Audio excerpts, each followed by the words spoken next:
Mom, I'm sorry. I've been thinking I might need to drop out of college. I just can't afford it anymore. What do you mean? Shouldn't you be able to get by with $3,000 a month? Isn't what I send you enough? Wait, Mom, you've never sent me anything, have you? Her shocking words hit me like a punch. I was sure I'd been sending her money every month. There was only one explanation for this. Anger started to boil up within me. My name is Beatrix. I lost my husband early and have been raising my daughter Anita all by myself. Our life together has always been a stretch. I never had time or money to worry about my appearance. Did I look so miserable? Occasionally, my mother-in-law would look at me with disdain. Beatrix, can't you at least try to improve your stuff a little? Your hair, your clothes, you look well. A bit shabby. I'm sorry, I'll try to do better. It hurt to be criticized, but she was right. I had no choice but to accept her words. I never let myself get angry or snap back at her. In the spring of a certain year, my daughter Anita was accepted to her dream college. It was a far commute from home, so she decided to live on her own. Anita, I'll do my best to send you money, so you have to do your best to study. Don't push yourself too hard. Remember, your health comes first. Mom, that's my line. I'll work part-time too. Don't worry about sending you money. Her thoughtful words filled my heart. Anita had grown up to be such a kind child, even though our life had been tough compared to her friends and other families. I wanted to support Anita and make her college life as fulfilling as possible. I didn't want her to worry about money, so I worked harder than ever before. $3,000 a month, that was my goal. If I could send her that much, she wouldn't have to work a part-time job. My mother-in-law noticed my efforts and spoke to me. So you're sending money to Anita. Can you really afford it? I hope it doesn't mean less for us. You know we rely on your support. I had always been grateful to my father-in-law when he was alive, and after his death, I continued to support my in-laws out of gratitude. Don't worry, I've taken on more jobs, so I'll still be able to give you your share. Oh, I see. That's fine then.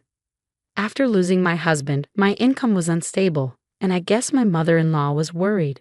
I understood her concern, so I never thought about reducing my contribution to my in-laws.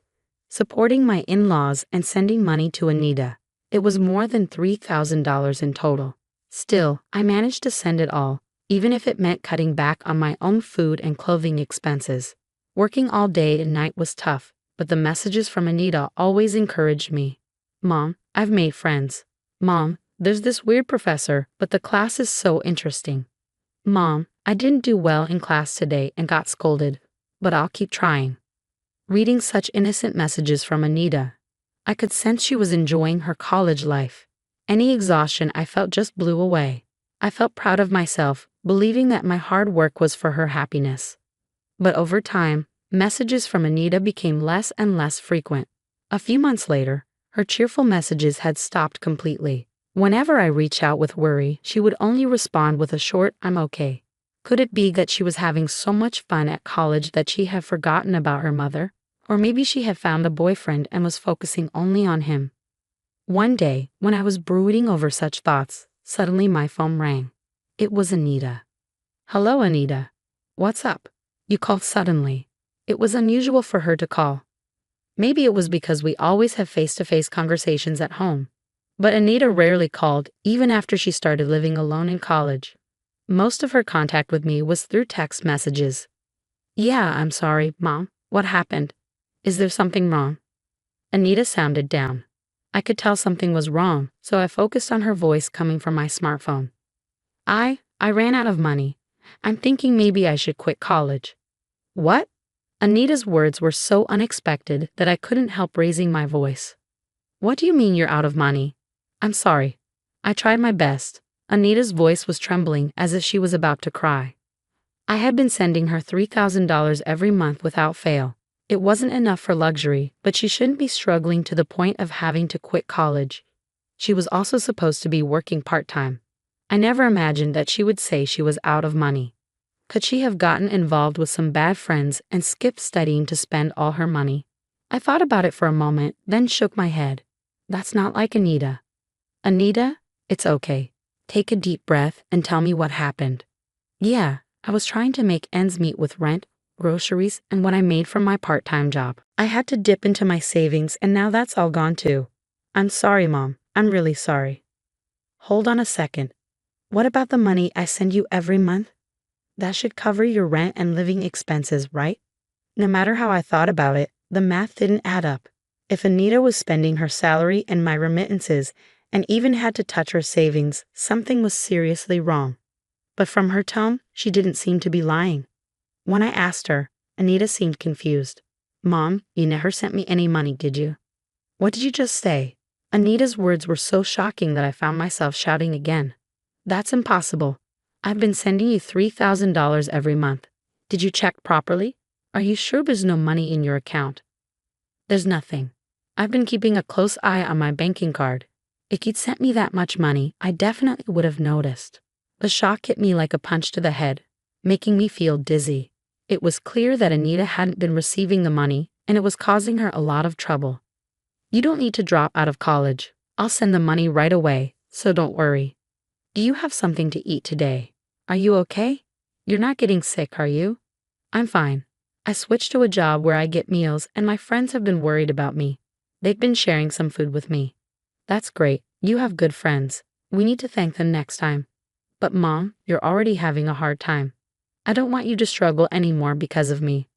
So that's why you didn't tell me until the situation got this critical.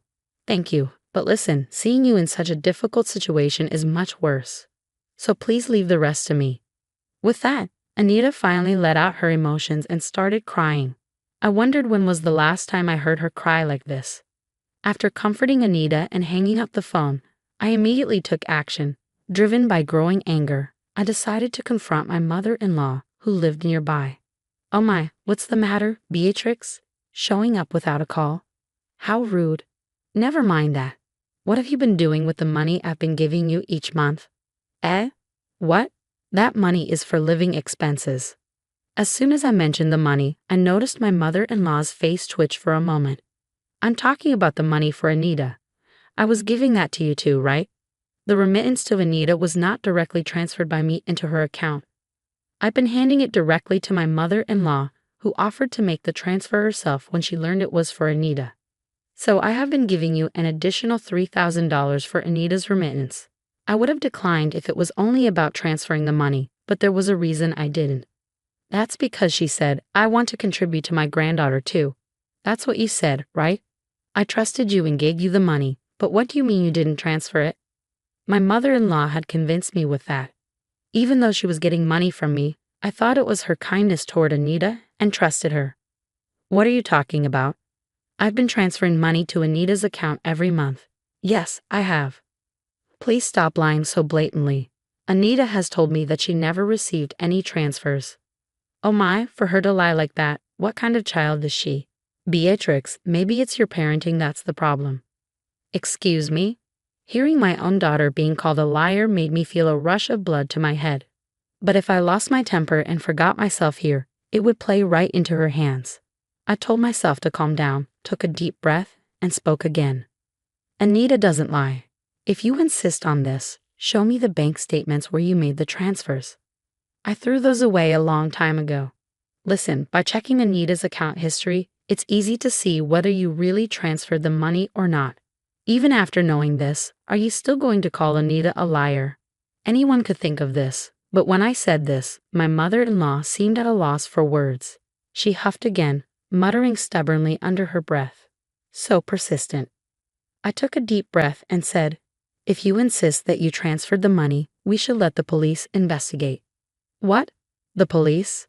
The mention of the police made her previously defiant face turn pale. The police? Isn't that a bit dramatic? It's not. This is about money. You said you transferred it, but it didn't show up. That sounds like a crime to me. We need to get it properly investigated. I don't think we need to go that far. Well, then I'll contact them now. No, stop. I was wrong. As I pretended to call the police, she lunged to snatch the phone from my hands. She missed and stumbled, then fell down and started crying. I never expected the mere mention of the police to have such an effect. In reality, I wasn't sure if the police would do anything in a situation like this where it was obvious that a family member was involved. But the word police itself seemed to weigh heavily on her. Despite her sobbing, I felt nothing. Anita, who had tried so hard not to cry, was the one who had suffered. According to her subsequent confession, she had always loved shopping. She probably had a shopping addiction, although she didn't seem to realize it. She told me tearfully about how her husband had once cut up her credit cards and how difficult it was for her. As far as I can tell, it was entirely her own doing, but she didn't seem to understand that. I suspected something was off. My mother-in-law kept getting the same amount of money even after he passed away, but I started getting requests for money earlier than expected. That never happened when he was around because he never gave me any money. When I went grocery shopping, he would check all the receipts and I had to return every cent of the change. Can you believe that? It was awful. I felt so pitiful. I couldn't begin to understand what she thought was pitiful and didn't bother trying. In other words, when her husband was alive, he managed the household finances and kept her from having any extra money. When he was gone, I finally had some money. I started buying things I couldn't afford before, and well, I fell a little short. Then you mentioned sending money to Anita. So you took Anita's money. Do you realize that's theft? Theft? That sounds so awful. I was just borrowing it. Borrowing it with no intention of returning it? Anita suffered because of your selfishness. She's young. She can handle it. Caught off guard by her incomprehensible retort, I was at a loss for words. I've been deprived for so long. I couldn't buy anything I wanted, couldn't even go out to eat or travel. I had such a hard life. Young people can work and play as much as they want, so why shouldn't I take some money? I stood there speechless, staring at my mother-in-law as she cried and screamed. All I could think was that I had trusted this person. My father-in-law had done me many favors, but now that I think about it, I can't recall my mother-in-law ever being kind to me. However, when Anita was still a little girl, my mother-in-law did buy her various things, so I thought she was expressing affection for Anita in her own way, and I was relieved. Looking back, I suspect all that shopping was just to satisfy her own desires. I failed to see that and caused Anita unnecessary suffering. Such a gentle child. I can never regret it enough. Mother-in-law, no, Evelyn. I intentionally called her by her first name. I didn't want to think of her as my mother, even if it was just in-law. I cannot forgive you. After that, I sought free legal advice and did everything I could to recover the money, but you can't take from a person who has nothing. However, I had a trump card. Before my father-in-law passed away, he left me a will giving me the rights to his property. At that time, I wondered why he left it to me, but now I guess he might have been worried about his wife's reckless behavior. Naturally, my mother-in-law demanded that I renounce the inheritance, but I firmly refused. I want to praise my past self for standing firm despite being severely criticized as a greedy daughter-in-law. No matter what they say, I felt that I couldn't disregard my father-in-law's feelings. I didn't know the reason or the circumstances, but maybe I felt something. So technically, the house and the land are mine, and my mother-in-law is just living there rent-free. I decided to sell the house. That meant the parasitic mother-in-law living there was in the way, so I contacted her parents. This contact information was secretly given to me by my father-in-law, just in case. I really admire his foresight. That's why it's such a shame he didn't have a good eye for women. I knew that my mother-in-law had always hated her own family, but the reason became clear when I contacted them. They were a traditional farming family with strong tendencies toward male chauvinism. A stranger like me called, and they listened with a suspicious attitude, but they gladly agreed to take in my mother-in-law. It seemed like they wanted free labor. The conversation progressed quickly, and one day, out of the blue, her family came to pick her up, an event that my mother-in-law couldn't have predicted. I'll never forget the color draining from her face when I took her brother, who came to pick her up, to her house. Now, my mother-in-law is doing tough farm work under strict supervision.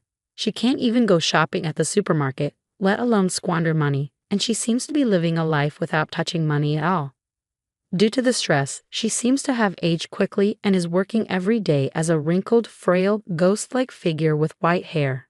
Looking at the recent bank statement of the money I just transferred to Anita, I smiled, thinking that if I saw her at night, I might scream. The house sold easily. It wasn't in a particularly good location, but once I decided I was okay with selling it for a low price, a buyer came forward immediately. The amount was enough to recoup the money wasted by my mother-in-law. I use that money without hesitation for my living expenses, and I send Anita the money I earn from working. It's all money, but somehow the money I got from selling the house feels tainted, and I didn't like that. I've transferred this month's money just now. With that thought, I quickly texted Anita. Even if I hadn't transferred the money, as long as I had communicated that I had sent it to Anita, she wouldn't have discovered the mistake so late. I regret now for neglecting such simple communication due to my busy schedule. The reply came swiftly. Got it. The message, full of Anita's usual energy, was accompanied by a string of cute emojis. She checked so quickly. But these days, it seems you can easily check your bank balance on your mobile phone. I don't understand it at all, so I can only admire the adaptability of the young. Since then, Anita started sending messages frequently again. With the money reliably reaching her, her life must have become stable. It's clear from her texts that she's energetically continuing college without quitting. While I was feeling pleased, another message arrived from Anita. Looking at it, my eyes widened and I broke into a grin. Mom, there's someone I want you to meet. I didn't expect this day to come. It was all worth it. I can't sit around. I need to prepare something good. I changed my plan and headed to a high-end supermarket I don't usually go to. Since I no longer have to send money to my mother-in-law, there's a bit more wiggle room in my life. I've even been able to quit a few of the jobs I was juggling. I wonder what kind of food my daughter's partner likes. With a bit of premature speculation, I laughed. In the near future, I plan to invite the fresh-faced couple to our home and treat them with the best hospitality I can muster.